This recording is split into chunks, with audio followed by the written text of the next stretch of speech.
the most uncomfortable place I've ever been is in the gas chamber. Yeah. You couldn't pay me to do that shit again, bro. You cannot. The only benefit is clear sinus. That's Yeah. it. That's it.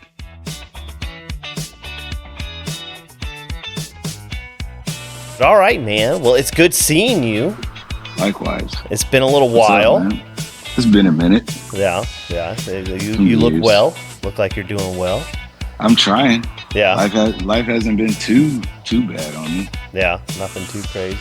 Well, if you want to just go ahead and get us started and tell us who you are and everything you want to tell about you. Yeah, man. Where do I start? Wherever you want to start, man. It's the story of you. Oh man, I don't know. I find it hard to tell a story of myself because, like I said, I never know where to start. Yeah. Because we all recreate ourselves over time, and when do you feel like you are you again? Yeah. When do you? I guess I kind of feel like there are phases of me. Yeah. Like the me from my teens and 20s is not quite the same guy that I am now. You know what I mean?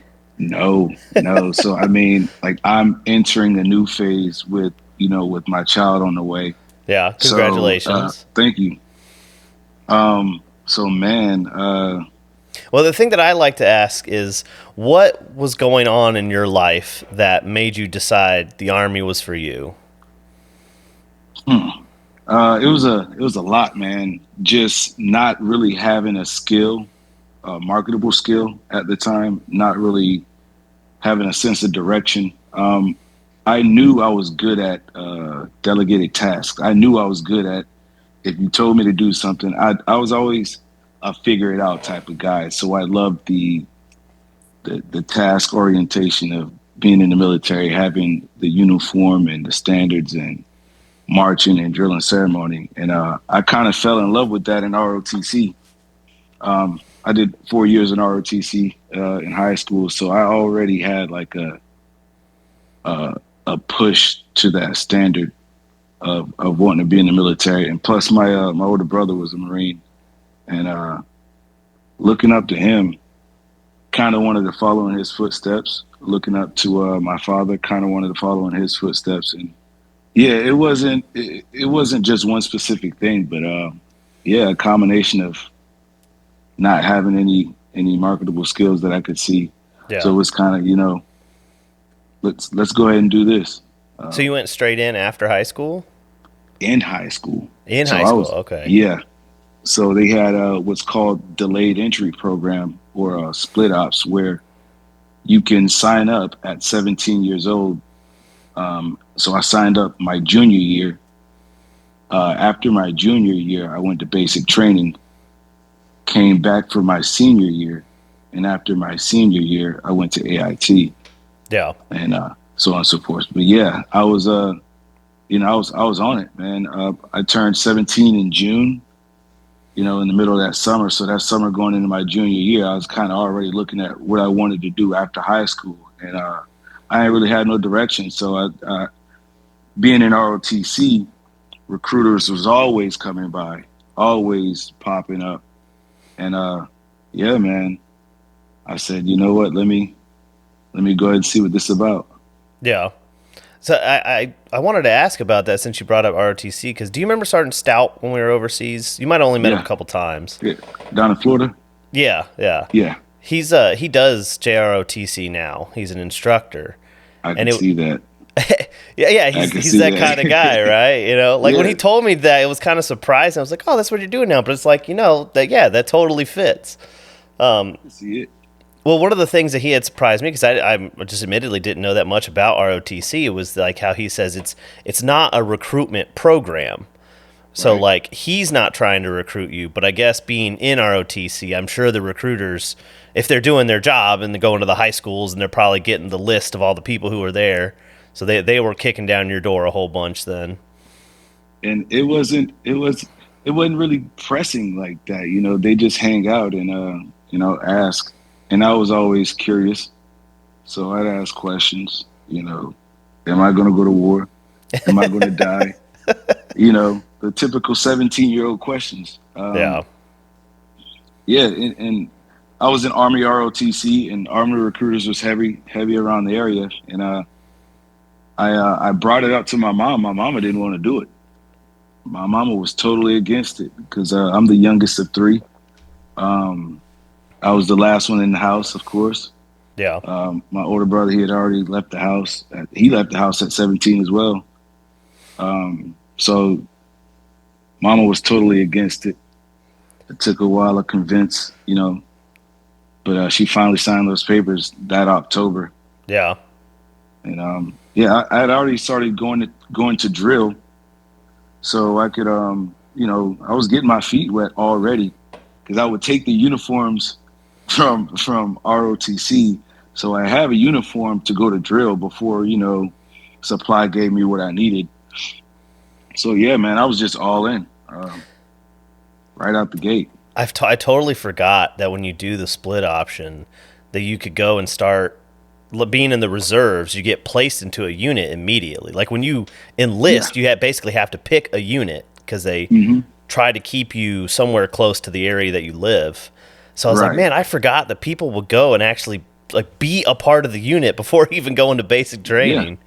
Yeah. And it felt weird. And looking back, my recruiter was real good or real slick because it was a female. I was her first recruit, but she had my MOS, which I picked up the 88 November Transportation Management. And me being in Charleston, South Carolina, there's a major port. It's a heavy port. So I went into a 88 November unit right here at the port, started drilling immediately, and then I started meeting people that were in my community already. So it was like joining another family. Yeah. My mom's taking me. My mom's meeting the NCOs, the senior NCOs, and I can only imagine the crap you got when you get showed up to drill, dropped off by mom. You know what I mean? So the unit took me in like this new baby, and mom was there making sure everything's all right. So yeah, it was. I was already in the unit, already learning things before even going to basic training. So I had some military bearing. I knew some things from ROTC. I was already standing in change of command ceremonies, already doing, military balls, color guard, stuff like that, So. How long was your brother a Marine at that time? So he left the house at 17. He's 5 years older than me. So by the time I was 17, he was 18, 19, 20. Probably about 6 years. So he had been doing it a while. Yeah. He had already been to Okinawa, Japan, Afghanistan. Like he was just moving. Yeah. Did you communicate a lot during that time? Yeah, at that time it was through more MySpace. Yeah. And then that was right around the MySpace Facebook switch era. So we kept in contact like that. Yeah. You feel that helped you at all in those early years of having him going through it right then, having a pretty good idea of what the military is kind of like? It did. Kind of if he could do it, I could do it. And like I said, being in ROTC, it was just, I had so much around me that I was confident. I had no issue, I was the high speed. So you were it was no stranger to you, any of that kind of stuff. You'd been in it for so long already. And yeah, as he was going through it, I was talking to him, getting his firsthand story of how it went down through basic training, and when he'd come home, he'd have all the money, you know what I'm saying? He balling out. He's renting a Charger, you know what I'm saying? He's got the biggest iPad. No, it wasn't even an iPad then. It was the biggest iPod, the first generation iPod with the the 64 gig one, huh? Yeah, I'm talking, man. I don't even know if they made terabytes then. So, and he's showing me pictures like he's in Japan, just traveling the world, seeing different things, all the shoes we could ever want. He sent me a pair of shoes, you know what I mean? Stuff like that. It was exciting. And just to see, I was living vicariously through him before I'd even gotten into high school. But yeah, it cleared it up a lot for me. It kind of motivated me more to want to travel. Like I was Yeah. just excited to leave, just excited to see outside of my city and my state, you know? Had you been everywhere outside of you grew up in the Charleston area, right? Yeah, born and raised. I went I went to Virginia with my stepdad, you know, on a work trip, you know, got to sightsee, take some pictures and whatnot. Outside of that, nah, Yeah. I never been on a plane, never left the state, you know. So Yeah. That's very cool. Yeah, it's definitely can afford you opportunities to, what is it they say, to travel the world, see interesting people yeah, and kill them. It's got- yeah, I'm telling you, man, it was, man, I was just, I did not look back, you know, yeah. You said did your not dad look was a back. big inspiration too. Was your dad in the military? So I didn't grow up with my biological dad, but he was, yeah, he was in the army. Yeah. I grew up with my stepfather. He was in the army as well.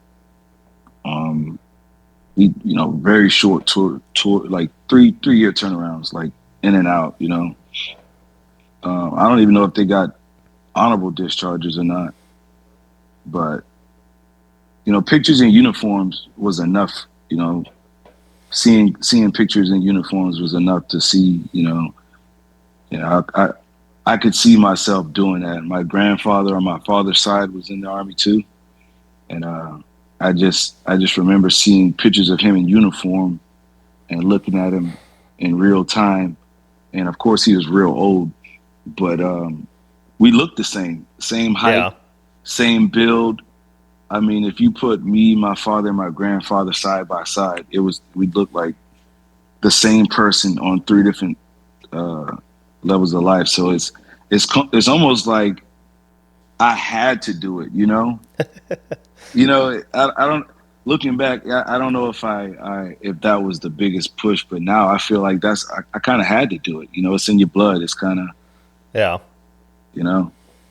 It, But it, yeah, it's tough to break the cycle if you're part of a multi-generational thing like that. Like firefighters, it's a big thing when you see the multi-generational. A grandfather's grandfather, they're all firefighters, and you grow up being a part of it all the time and yeah. feeling like you like, yeah, I need to continue that on. hmm So And you, I think as men, you know, our fathers are our guide to what it means to be a man. You know, I mean, he's our fathers are the only guy that generally want to see you do better than them. You know, yeah. so I think that has a lot to do with it. You know, Do you think you still would have been interested in the military had you not had those influences? I doubt it. Um, I probably would have. I probably would have went astray if I didn't have those people. If I didn't have those pictures, you know. Yeah, I doubt it. And I was just thinking about some of the artwork you used to do and stuff, and was curious if that was more of just a fun thing or if it was a lifestyle thing at the time. You mean like the graffiti and whatnot? Yeah. Actually, I got that. I got that from my brother, man. Yeah. He drew a lot. He drew a lot, man. Just graffiti everywhere. I mean, he draw on his arm. He draw on paper. Had it all in his wall. So that's where I got it from. You know what I Yeah. mean? Big brother. You know, my biological father wasn't around. My stepfather's there, but there's somewhat of disconnect. So I'm with Big Brother. You know what I Yeah. mean? So I'm doing what he do. The music he listened to, I listen to. You know what he did, I did. So yeah, that he had a lot to do with that. What was your relationship like with your stepfather? Um, it wasn't bad. I respected him, but I knew at a certain age, I knew the hierarchy in the house and how things were. You know, it didn't take long. Um, because my brother left when he was 17, so it was just me, mom, and stepdad in the house. I was 12, so he came into my life at 8. So we had a decent relationship. I respected him. No bad blood. You know, Yeah, you know, he actually he did graffiti as well. Oh, So really? Yeah. yeah, so we bonded on stuff like that. He's from New York. He'd always doodle, draw on stuff, and I do the same thing. So Yeah. yeah. It's really interesting the turn that I've seen in the graffiti scene. Well, I mean, it depends on the city you live in, but how a lot of Hmm. cities have embraced hiring artists to, not just tag stuff, but to put murals on buildings and try to give some people like that with some direction and not just like, oh, doing it to deface things, but like Right. using it in a way that can make something look really cool. And there's some incredible stuff people are putting out there. Yeah, man. It changes the dynamic of a plain building. You can bring it to life just with some art. And when people hear graffiti, they think words. They think just destruction, everything on a train. But put in the right way in the right place at the right time. It's pure art that everybody can enjoy. You know. Yeah. I kind of feel like it's transcended a bit into more than just like saying that it's graffiti or vandalism, but like a style of art itself. Hmm. Like I still have that picture. Man, I feel so bad because I dug through. I have it in a sleeve, in a hard folder, in a box somewhere, and I dug through boxes all over the place because you drew something for me, and I wanted to be able to have it on here, and I cannot find it, Hey, and it you're makes gonna me feel find really it bad. I'll find. Well, at the most we're inconvenient time. well, hopefully we're only going to be in this spot at about another year before we're trying to do some moves and stuff. So it's like we have a lot of stuff Yeah. in boxes. So it's just trying to find the thing. But I remember, this is skipping ahead a little bit, like you would always draw stuff all the time like overseas. I was like, "Man, that's really cool. Like can you draw something for me?" And you did. And like I said, I have it. I promise I have it somewhere. I just got to find it. You got to dig for it, man. That's a treasure. I got to see it because I mean, I've had people I went to basic training with say the same thing. Hey, man, you remember drawing this? I don't remember drawing shit. Oh, can I cuss on here? Yeah, you do whatever you want, Okay, man. all right, cool. I don't remember drawing shit. Like I just doodle. I just draw. My hand was always, and that's what I figured out later in life. Like I need to work with my hands. Yeah. When I started hitting that age of what I wanted to do in life, I had already gotten in trouble for doing graffiti at the high school, just destroying the bathrooms with Sharpies. I'm talking covering everything. And somebody must have told the administrators came down, pulled me out of class, went to my locker. They raided my locker, pulled out my notebook. I carried a little black book.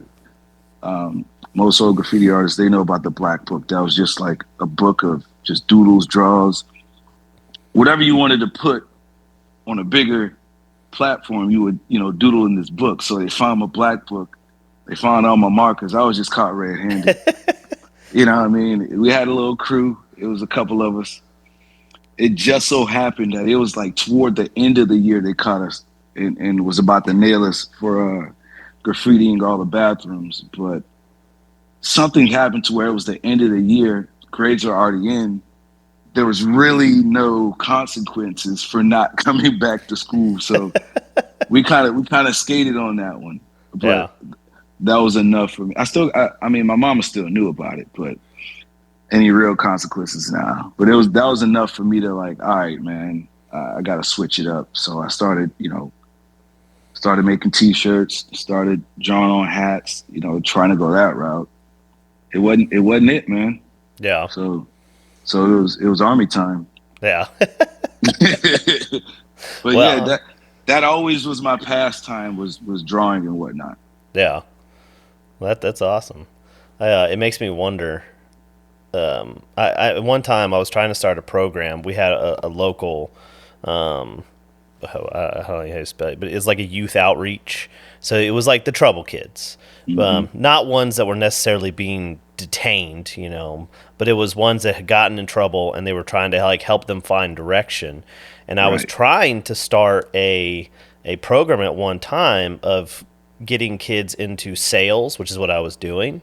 Because it's one of those, like, man, I know a lot of these kids are growing up. They got a lot of sales experience. It's not necessarily with, things that we really should be selling. Right.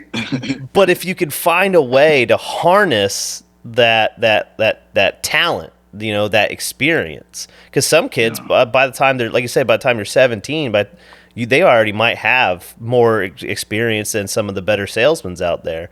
And even if you can just capture a couple of them and get them into something where it's like, okay, it might not be quite as much money, but like you could find success, and who knows, be maybe the next billionaire salesman that got their start doing that kind of thing. They never would let me because it was big corporate, and they were like, oh no, we can't. It's too much red tape and legality and blah blah blah.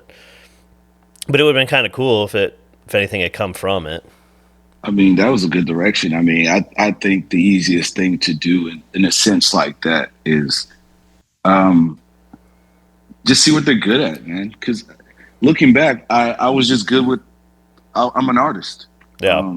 And had the right person, right mentor, right person that acknowledged that and guided me in a path where I could, elevate from that. I think that would have been, I probably would have never joined the military, Yeah. And I don't know, when do you feel like you know what you're doing? That's what I was asking. Like, how do you introduce yourself? Like, when did I know I was an artist? Yeah.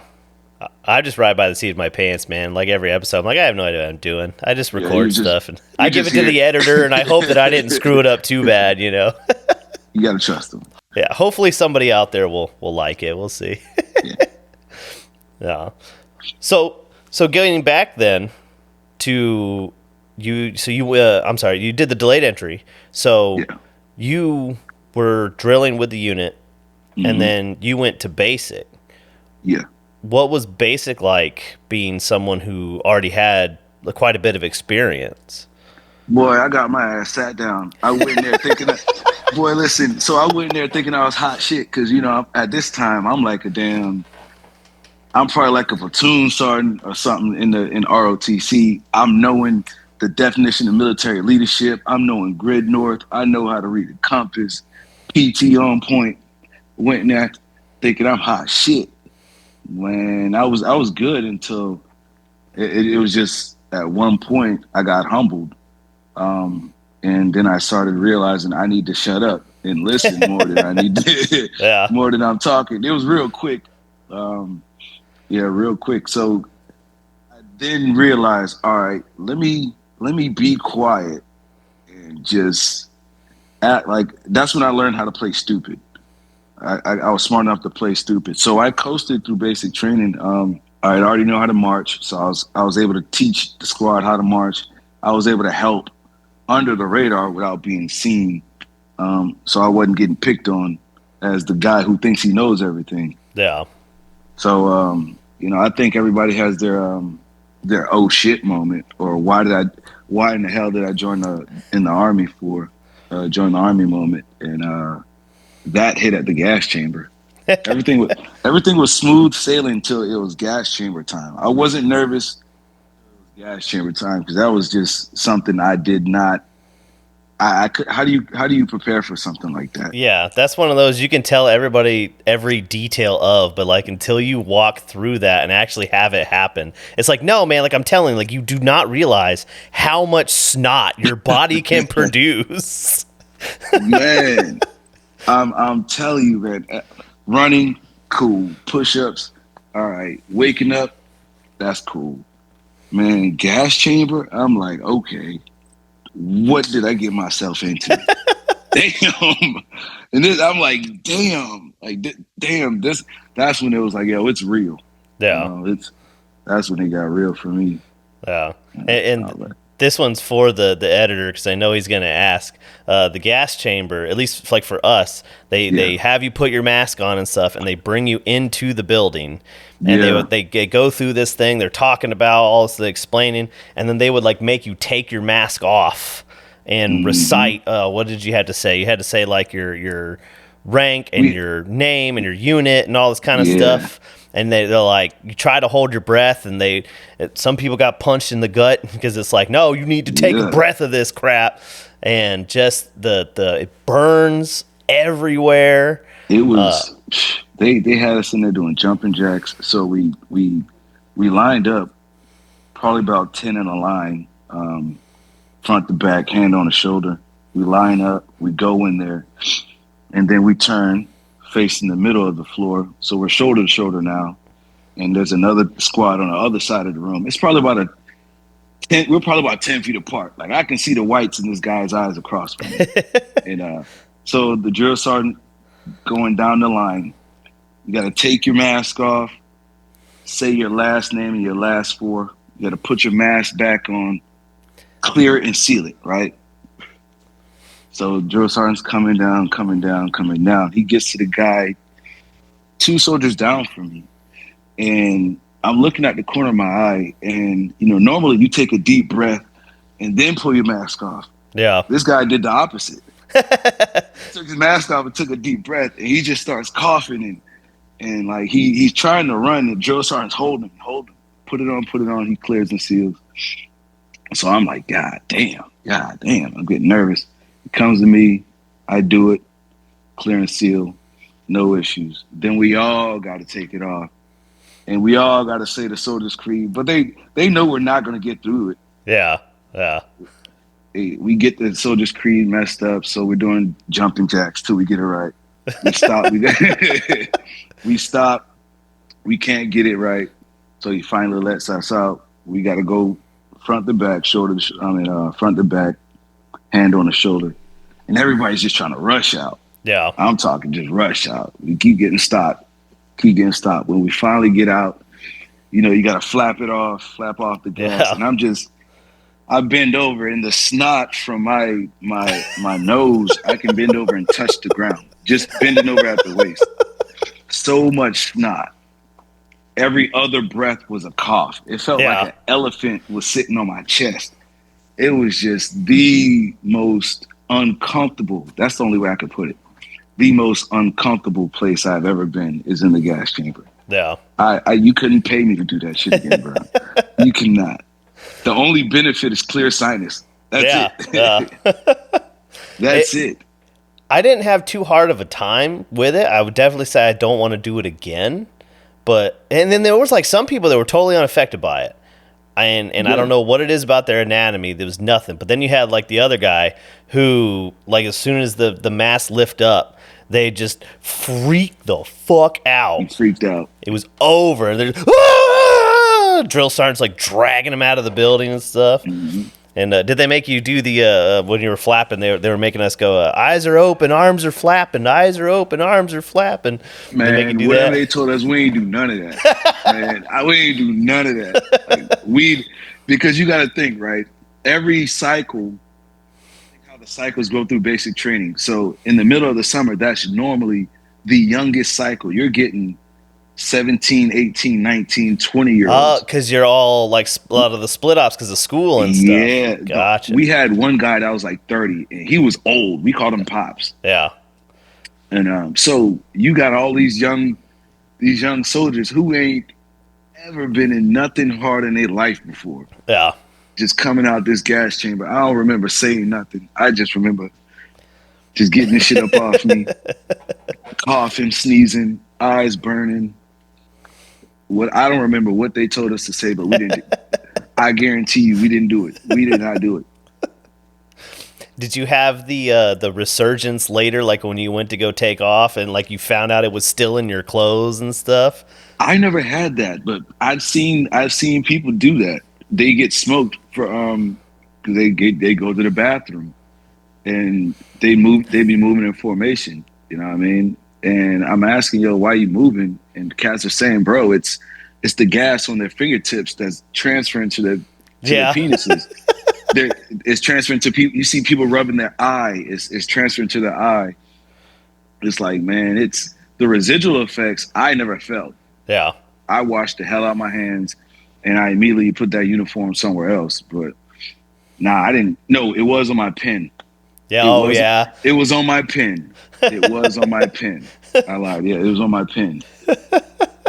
I think I got all my stuff out. I scratched my nose or something. Felt it burn a little bit more there. That's all I got. But then you had other dudes who would like they went all the way back to the barracks trying to get undressed and washed and stuff. And then all of a sudden they're in the shower like screaming all over again.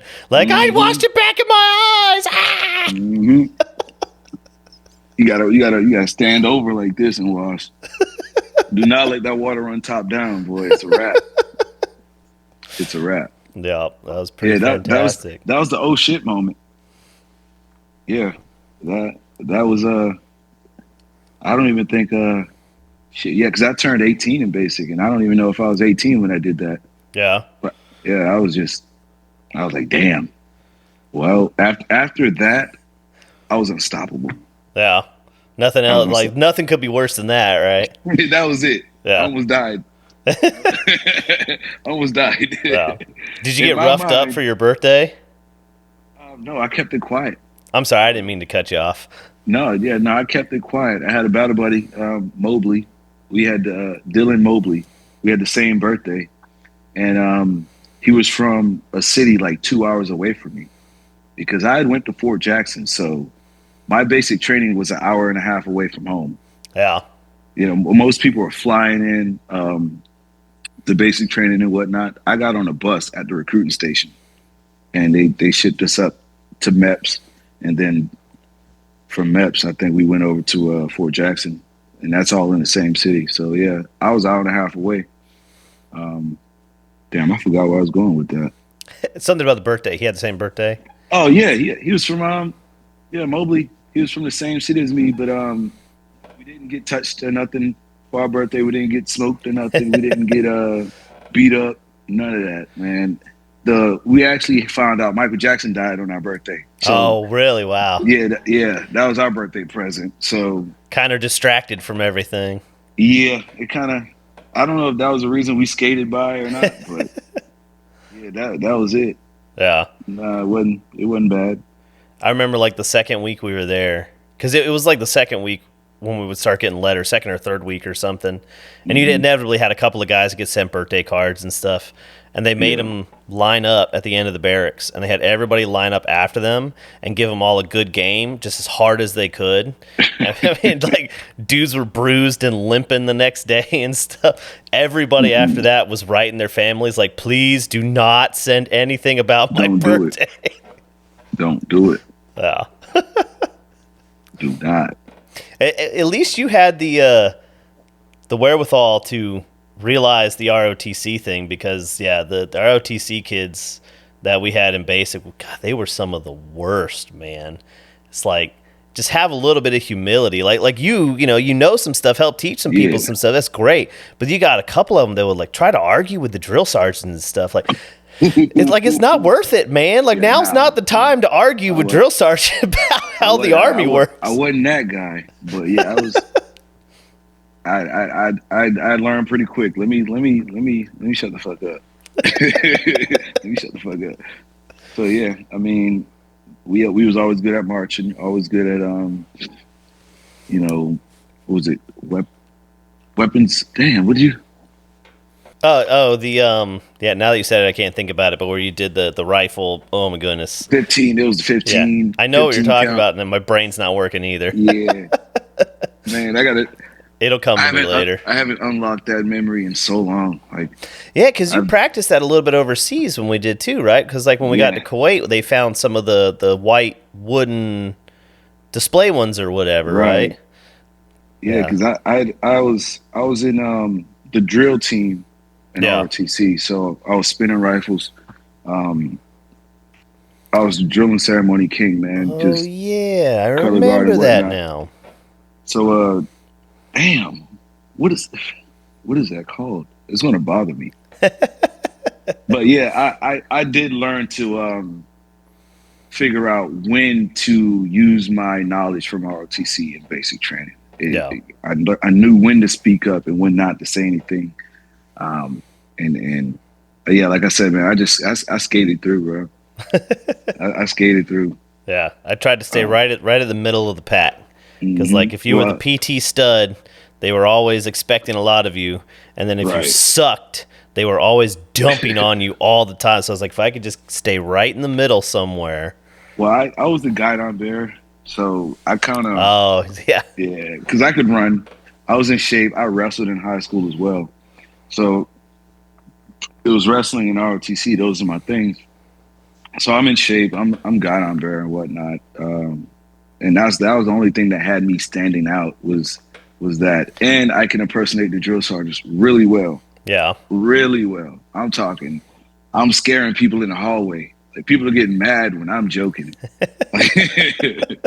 Yeah, basic training was a cakewalk, man. For the most part, family day. You know, my mom drove up.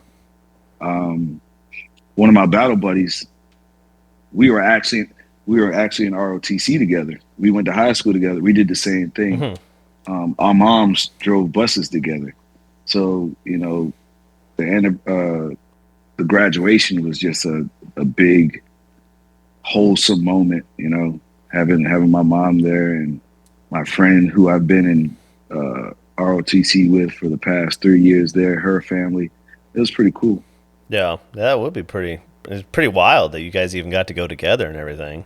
Yeah, I think man, going split ops is an opportunity that most people don't get because we unknowingly went in on a buddy system. Yeah. We just so happened to have come from the same high school, same class, you know, same basic training, same company, different platoons, but I mean, we're seeing each other every day. We're Yeah. talking to each other every day. You know, we're going back to school. It was like I said, man. It was a cakewalk having somebody. It was almost like doing 60 Days In. You seen that show where they go No, I undercover in the haven't. prison and they have other participants that are part of the program Okay. undercover. So it's like I had a battle buddy Yeah. as well as my own knowledge of ROTC. So yeah, it was a cakewalk. I was blessed to have that opportunity to go at that time Yeah. in that summer. You know, Yeah, I can imagine that would make things a lot easier because, like me, it was the opposite. I went to the Midwest, yeah, 1,000 miles away from where I mean, like I had left the state several times and stuff. I've been a few places, but I never been quite that far away at that time, right. and we knew nobody. And like how quickly you would make and lose relationships in basic training, because like I befriended a guy on the bus who was going there with me, and we found out we were supposed to be in the same company and all that, and it was really cool. And as soon as I started to get to know him, um, the bird flu happened, the big outbreak of bird flu, and they had to separate and create like more basic training companies so that Right. you could have like more space between the bunks and separate people out more. So I was one of the Gotcha. lucky ones that got picked at random to get sent to a whole different company. So now I had to go get to know a whole new set of people that I hadn't met yet. And then you go and you meet and a guy who you think might be cool, and after a couple of weeks you realize he's a douchebag, and then you guys have a falling out because you get in a fight or something, and then it's like, all right, let me find someone else that maybe I could talk to. I'm telling you, it's that I didn't have that issue, man. I kept in contact with a lot of people I went to basic training with. Actually, I ran into one at a bar here about a couple months ago. Yeah. I didn't realize I've been riding motorcycles with his mom. Oh yeah, wow. Small world. And Yeah. yeah, he was actually the first guy I seen fall asleep standing up. Yeah. But yeah. Yeah. But yeah, the relationships I made in basic training were pretty good. They were we had a lot of fun, man. We made a lot of jokes, made a lot of songs, remixed a lot of cadences. And like I said, that's when Facebook was rolling out. So we was always exchanging information, Yeah. and a lot of us kept in contact through Facebook. Because we were all young, we was all on the same level, fresh out of high school. We're telling stories about high school and parties and whatnot.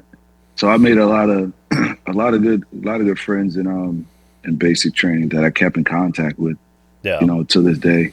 That's funny. It actually reminds me I need to make a note in here to like cut out and remember to contact someone that I'm still in touch with from basic who did Yeah. the same job as we did. That it's like I just now remembered that I know that guy still. You know that guy. Yeah. Yeah, I made a couple of good friends by the end of it, but it was having to try to weed through some of the other ones. That was Yeah, fun. there's some assholes, man. I mean, I think the military's full of the military makes it easy. It makes it easier to see true colors. Yeah. It exposes because did nobody know what the hell integrity was until we got to basic training. So now you see people overcompensating on so-called integrity. Yeah. And it's like, man, no, nah, there's no way. You know, there's no way you're that type of guy. You're a brown noser. So I don't, Yeah. there's no way. It makes it easier to see how people are. When somebody's doing something with a motive, they're trying to be student first sergeant or something like that, or they're trying to get brownie points for the drill sergeant. Or there was a few bad apples nobody talked to, and got beat up. But Well, I think you made a good point there with that going through that definitely does expose who people really are. Because like we had one guy who was the PT stud guy. You know, he was always maxed out on everything, and so he got away with a lot of stuff until one day he forgot to lock his locker, and the drill sergeants had a field day with that. And then all of a sudden, this dude who was like the golden boy is this freaking out, crazy, whining baby about everything. And then, yeah, it's like, oh, okay, I see who you are now. mm-hmm. Yeah, I think it's something about the process of not being in control. Yeah, and seeing how people react to each situation that exposes who they really are. Yeah, and when people show you who they are, you got to trust what you see, because they're showing you how they're reacting to certain situations. Like you said, he's a whiny little bitch now because he's not getting his way. Yeah, and yeah, that's what happens when you're not in control. So yeah, I saw that too. I was almost that guy. I got fired. I think I was the squad leader. And I left my locker unlocked. Yeah.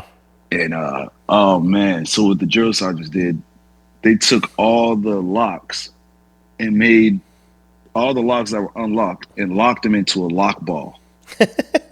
So you got this, I'm talking, it was like probably about a grapefruit sized ball of locks. It was probably like 10, 15 locks on there. Combination locks, key locks, and drill sergeant throws it out and say, if your lock's in here, you got 10 seconds or whatever to get your lock. And I go running, and the drill sergeant sees me, and he realized that, oh, I'm a squad leader, but I'm fucking up with my lock. And he just goes like this. He didn't say nothing. He just looked at me and pointed. I knew I was fired. But I wasn't that whiny little bitch. I slid right back in the ranks and kept quiet, Yeah, you only make it so much worse if you freak out in a moment like that. Mm-hmm. I think that's what they're looking for. Oh yeah, for sure. For sure. Well, that's even like when the first day when they tell you to get out on the lawn and dump all your stuff out into the grass, and then they tell you to pack it back up, and you got guys who are already complaining about, oh man, now my clothes are all full of grass, and like having a hard time get it back in the bag, and they become a lightning rod, and then all of a sudden they call the shark attack, and like three drill sergeants are on top of this person now. It's like they're absolutely looking out for any kind of little insecurity like that. Yeah. And yeah, so it's like, man, just keep quiet, keep your head down, do what you're supposed to do, try not to freak out about anything, and you'll be cool. Yeah, there's a method to the madness. There's definitely a method to the madness. I wanted to be a drill sergeant at one point in my career because I understood. I started to understand. Yeah. The method to the madness. But what I didn't like is you realize those guys get up before the soldiers. Oh yeah, no, their life is awful. Yeah, that's horrible, bro. That's gotta suck. No wonder they're fucking strung out. Voice cracking. Yeah, people don't realize. It's like, you wonder why drill sergeant is insane. It's because he has to show up before you do to wake you up. He doesn't get to leave until after you go to bed. Like, they work for several days, because they would have like little rotations where they'd work for several days, and then they'd like go home for a day or two, get a day off, and then the other drill sergeants would take. But it's like, yeah, man, like they are doing everything you're doing plus more. That's that cadence. Everywhere I go. Yeah. There's a drill sergeant there, and I think it was just Sundays that we had one drill sergeant that was running the company. But yeah, they drill sergeants were there 24/7, whether it was CQ, whatever the case may be. Their life sucks. Yep. They're just, and I think cycled like that for 2 years. They call it on Yeah. the trail. 2 years. Ugh. I'm pretty sure half the reason why we had fire guards is so the overnight drill sergeant could catch a nap, like in his office. Yeah, I wouldn't doubt it.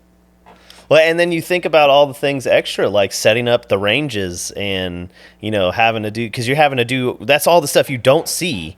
Like Hmm. while your nose is in the dirt, there's drill sergeants out there that are making sure that the ranges are all reserved and the ammo is all getting there and blah blah. It's like, yeah, man, Right.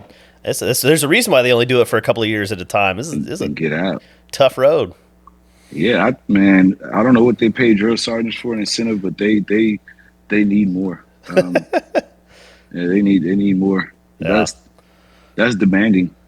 for sure. So what was life after basic like? So boom, I get done with basic. I come back for my senior year of high school. Um, like I said, I was on a wrestling team, so I'd gained 15 pounds in basic training. I went in 135. I come back 150 pounds. I'm strong as hell. I'm diesel. You can't tell me nothing. I done shotguns, been in the gas chamber. So I'm walking around high school, with my chest out. I'm a soldier now. I done did shit. I done seen and did more shit than half the people around me. In Yeah, my eyes. But still humble. I wasn't talking no trash or nothing. But I was bringing new ideas back to JROTC. Um, just getting ready for graduation. Uh, so after I graduated, shot over to Fort Eustis, Virginia, for AIT. Um, I'm going to AIT. I got some money in my pocket. I think I started getting a little bit of my bonus. Um, Go to AIT, finish out AIT, no issues.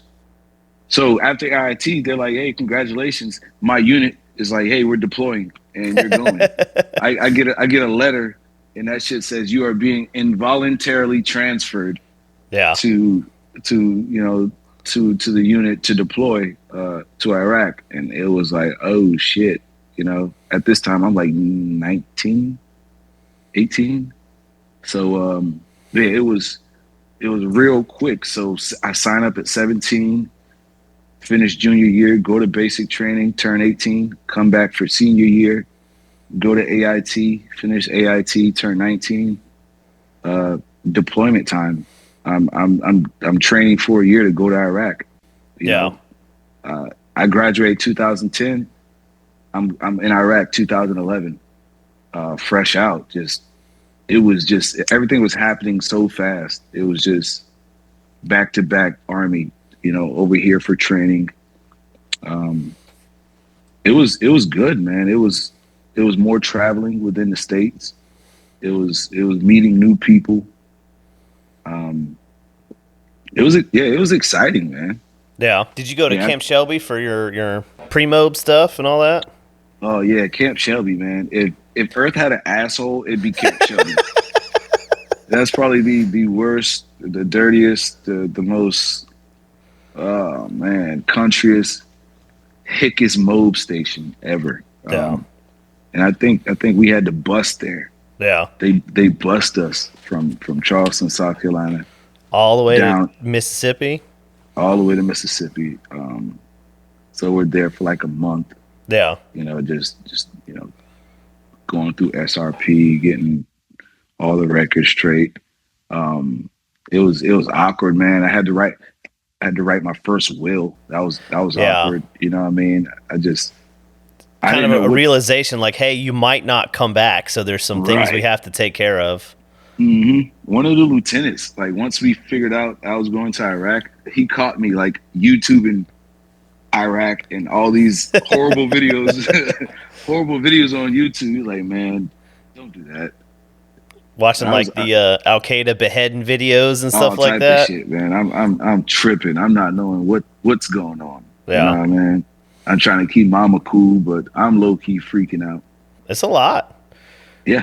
What did you do? You said you had a year. So I didn't mobilize like you did because I went straight to well, I went, where did I go? And I didn't go to Mississippi first.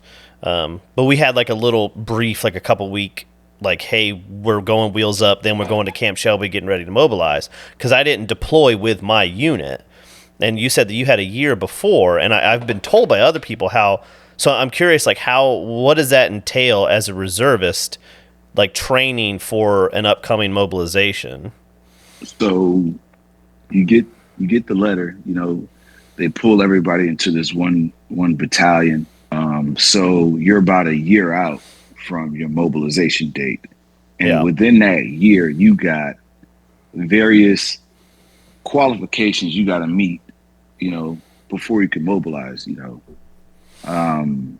Whether it's going to, we went somewhere to Fort Dix, New Jersey, where we got evaluated on how we did movement control and stuff like that. Really? Kind of, they exercise your job and Yeah. whatnot, exercise you as a soldier. Just make sure you're sufficient in all aspects of being overseas. So it was a lot of training, man. We did Humvee rollover trainings. We did range, a lot of PT. Were they sending Yeah. people to schools like Combat Lifesaver and stuff? Because like Yeah, your unit has to yeah. have so many Combat Lifesavers and all that. Right. Yeah. You gotta have, you gotta have people in certain places. You gotta check every block. So it was a lot of school. Yeah, just a lot of class, man. I remember there being a lot of classes and certificates we had to get. Yeah. Going, brushing up. I had to go to TCAIM school. I had to get a certification. Like we need certain people to be Gates certified and TCAIM certified and whatnot. So just making sure everybody was squared away. Yeah. Yeah. Mine was a lot of that, but condensed into 6 weeks. Wow. Yeah.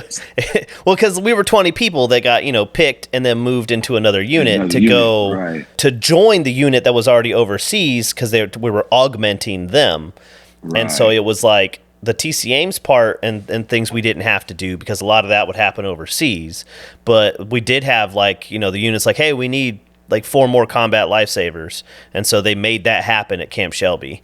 Or like our 2 weeks, man, I wish my memory is failing me right now. Yeah, before I went to Mississippi, it was a lot of that, like hammering out classes and getting your will done.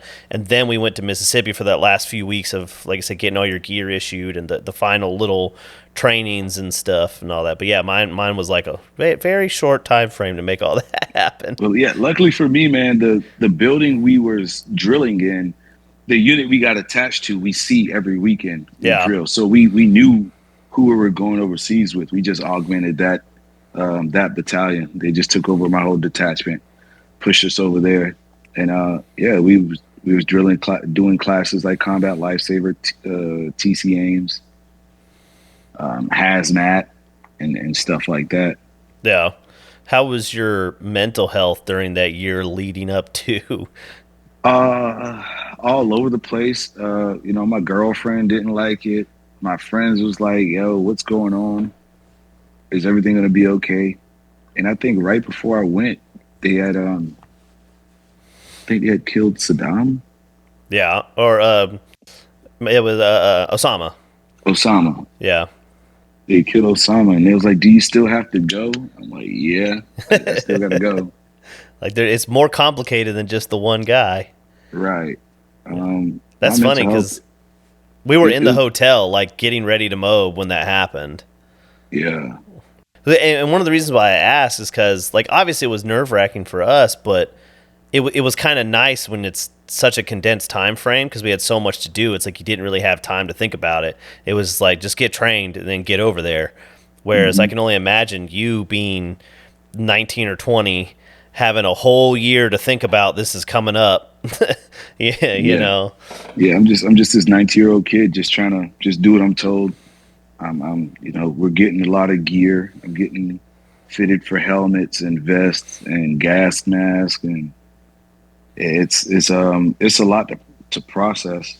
I'm still staying with mama, and it's just like, I'm just getting my ducks in a row, but I really don't know what to think. I'm just going with the flow. I don't really Yeah. got too many people I could talk to at this point in life. I don't know anybody I can consult with and talk about it. So, I just keep it, to myself and I go with the flow. But yeah, I went over at 19. I turned 20 in Iraq. I feel like we celebrated your 21st birthday for some reason. No, it was 20. Was it 20? Okay. It was 20. It was my 20th birthday because I didn't turn 21 until I got home. Okay. But yeah, where's we going with that?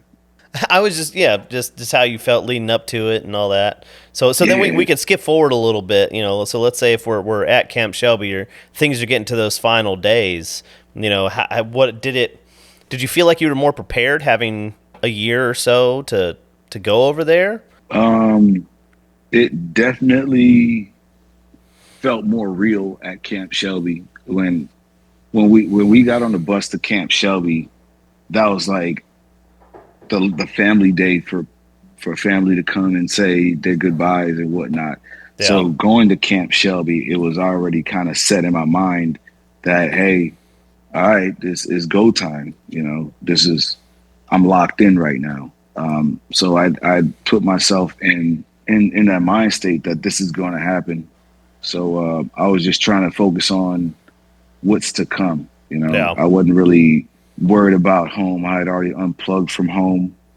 I had already separated myself emotionally from, worrying about what's going on back at home because I can't control it at this point. Yeah.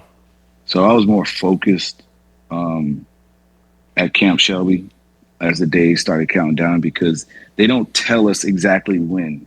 Yeah.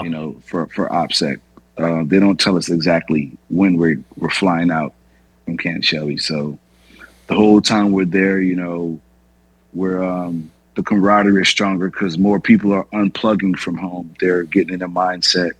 So everybody's sharing music.